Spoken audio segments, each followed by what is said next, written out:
Deus é bom, não é? O tempo todo. Tem um versículo na Bíblia. Às vezes eu penso nele.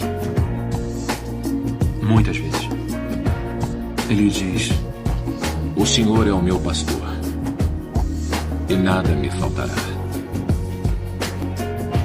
Em verdes campos ele me faz repousar. Conduz-me às águas refrescantes. Restaura as forças da minha alma. Por caminhos retos ele me leva. Por amor ao seu nome. Ainda que eu atravesse pelo vale da sombra da morte, não temerei mal algum, porque Deus está comigo.